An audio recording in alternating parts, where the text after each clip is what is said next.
It's gonna take a lot to drag me away from you. There's nothing that 100 men or more could ever do. I bless the rains down in Africa. Gonna take some time to do the things we never had.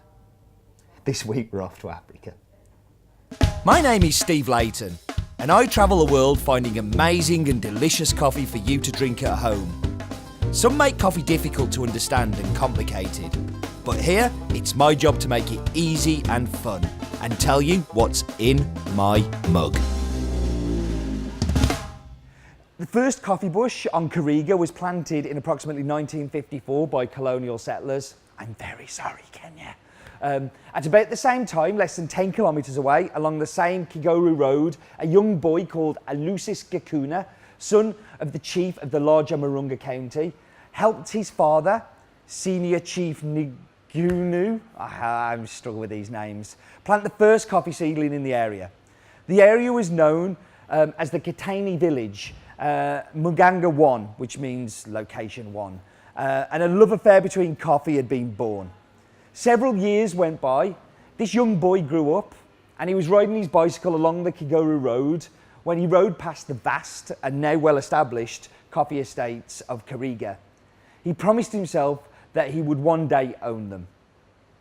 He realised this dream in 1976. Don't you love a happy story where it kind of everybody comes out winning? But unfortunately, sadly, the boy, Mr. Gakuna, passed away on July 2014. And by the time of his death, Mr. Gakuna had planted hundreds of thousands of coffee plants on the estate. His son, Dr. Brian Ndunu Kagunga, was his second oldest child and his eldest son of 6 children, and he ended up taking over the farm. Brian is now an amazingly good friend and somebody who we've been working with for 3 years. The Kiriga Coffee Estate sits at 1,550 to 1,650 metres above sea level and is approximately 5 kilometres from Thika town, which is an industrial town in the central province of Kenya, known as the Birmingham of Kenya. Everybody wants to be known as the Birmingham of Kenya.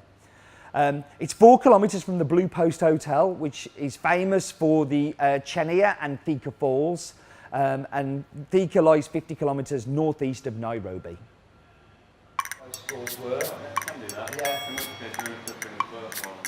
Welcome to the cupping table again, and today we're going to be doing another side-by-side, similar to what we did a few weeks ago, but this time we're going to do the AB, which is here, which is this week's coffee, and then the double A here, so the different bean size.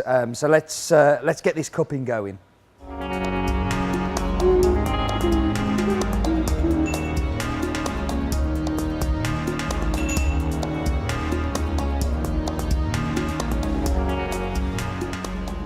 So you may notice here some retro cupping bowls. That's just to annoy Dale, nothing else. Dale doesn't like me using the old branding. But let's get into coffees, not talk about him. So this cup for me starts off with blackcurrant, very typical taste descriptor for a Kenyan. But it's a little bit different. It's got it's a spicy blackcurrant, with a real bitter dark chocolate edge. And don't be afraid of the word bitter. I love the word bitter. Coffee is bitter. That's one of the reasons that we love it. It's a controlled bitterness, and that sweetness and of the fruit and then the dark chocolate really brings it out. So that's excellent. And so here we're looking at very small differences. Here the body changes, it becomes a little bit more creamy, has a little bit more milk chocolatey to it. Still has that black currant and has a little less spice than this one. So it's just kind of a little different. And it's unusual because quite often when you find an AB and an AA, they can be poles apart, but these are super, super close.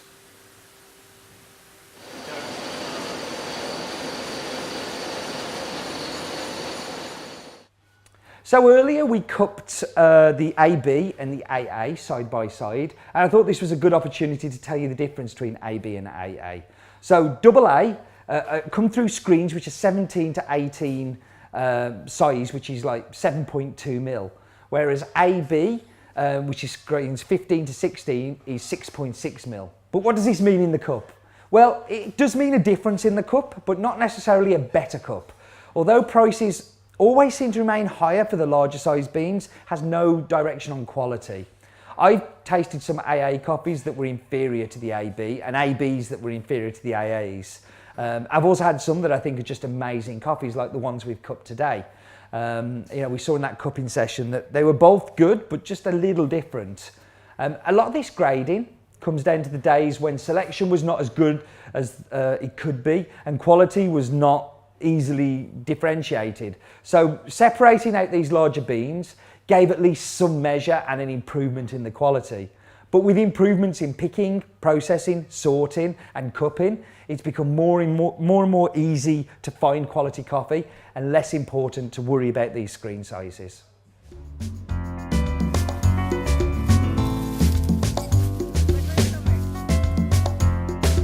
So I thought this week we could maybe do something a little bit different and focus on varietals. So the Kiriga is Arabica and predominantly SL28. Now SL28 is well known for its high cup quality, but what is SL28? Well, it's a hybrid of Bourbon, which is an heirloom Ethiopian varietal, and it was developed by Scott Labs during the colonial years, which did lots of work on varietals around about the 1930s. Very typical in Kenya, where it was initially introduced, and there's been a lot of experimental plantings all over Central and South America by those wanting to get that unique cup quality that you find in Kenya. It's fairly open to leaf rust and pest, and it's very low yielding, but the quality of cup is often high, and some of the most treasured cups come from this varietal. Very prevalent, as say, in Kenya, El Salvador, Guatemala, Nicaragua. But I think that they're not necessarily the SL28s that we see in Kenya like this one, but they're more a mutation that is developed from them. Because the unique cup profile doesn't only come from the SL28 and SL34, but it's down to unique temperatures, unique processing methods, and the way that the plant has evolved over time. And he's a favourite of coffee professionals all over the world.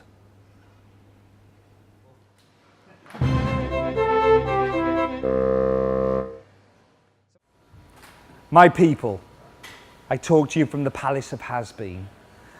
I'm brewing a Chemex for us to enjoy together, and why don't we go and look at the brew guide on how my genius recipe is just the best in probably the world. Hello, and welcome to another of our brew guides. This time, we're looking at updating the Chemex. Now you know I'm the king of Chemex, and I know all the best ways to get the best out of your brewer. But I've changed some of my thinking since we last spoke, so here's the updated one. Also, you can now get metal cone filters, so we're going to look at the changes here too.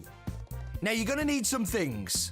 First of all, of course, a Chemex, some Chemex papers or your metal cone filter, a kettle, some coffee beans, some scales, a cup, of course a grinder, and a timer.